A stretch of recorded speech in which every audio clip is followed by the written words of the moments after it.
नमस्कार। कई बार आपने देखा होगा कि बहुत सारे लोग बहुत उपाय करते हैं जन्म कुंडलियों पे, लेकिन उनका उपाय सफल नहीं हो पाता है, उनको परिणाम नहीं पाता है। इसके कारण क्या हैं? आपकी भी जन्म कुंडली में होंगे, तो इसके लिए आपको ये देखना है कि आपकी जन्म कुंडली में 3 से अधिक कोई दोष तो नहीं है।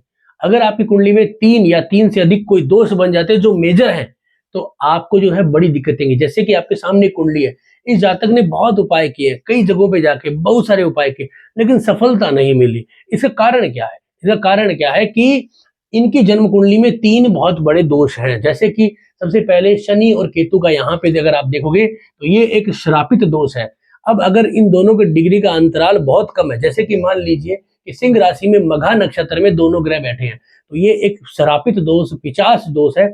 उसकी अगर आप शांति भी करा देंगे तो इनको रिजल्ट जो आएगा वो बहुत कम आएगा। क्योंकि अगर जन्म कुंडली में 3 से ज्यादा दोष बन जाते हैं, 3 दोष बन जाते हैं, तो क्योंकि 3 दोष का मतलब क्या है, कुंडली आपकी झुक जाएगी बहुत ज्यादा माइनस पॉइंट में।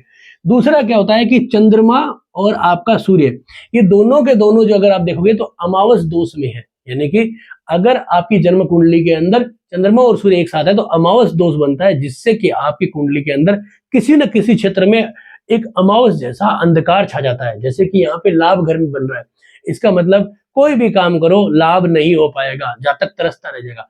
12वां घर में बन रहा है ये शनि केतु का श्रापित दोष, इसका मतलब क्या है कि जातक कभी भी बड़े खर्चे नहीं कर पाएगा, क्योंकि लाभ ही नहीं होगा तो बड़े खर्चे क्या करेगा। बड़े खर्चे का मतलब है जैसे मकान बनाना, बच्चों को विदेश भेजना और बच्चों की शादियों में खर्चा करना, कोई बड़ा व्यापार करना, ये सब उसके बस का नहीं हो पाएगा। अब 2 दोष आपने देख लिए, तीसरा जो सबसे बड़ा दोष है वो क्या है कि बहुत सारे लोगों को समझ नहीं आता है। लोग कहेंगे कि गुरु बहुत अच्छा है, मंगल बहुत अच्छा है, राहु छठे घर में बहुत है, लेकिन एक सबसे बड़ा दोष है वो है कि इसका जो केंद्र है वो खाली है।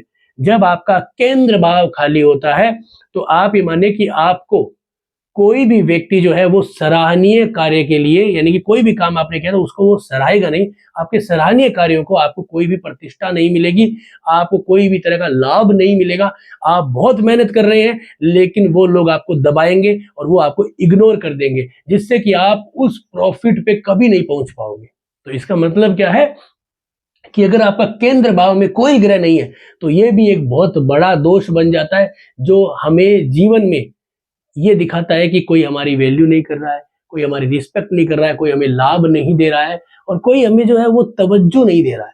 तो अगर आपकी कुंडली में ऐसे दोष बनते हैं तो इनका उपाय क्या करें? देखिए, केंद्र में कोई ग्रह हम ला तो नहीं सकते, लेकिन इस केस में क्या होता है कि हमें जो है वो अपना, अगर जन्म स्थान को छोड़ के थोड़ा दूर हो जाते हैं तो हमारे को कुछ परसेंटेज में फायदा है। अगर इन दोनों दोषों की शांति करा ले तो हमें कुछ लाभ का योग बन सकता है।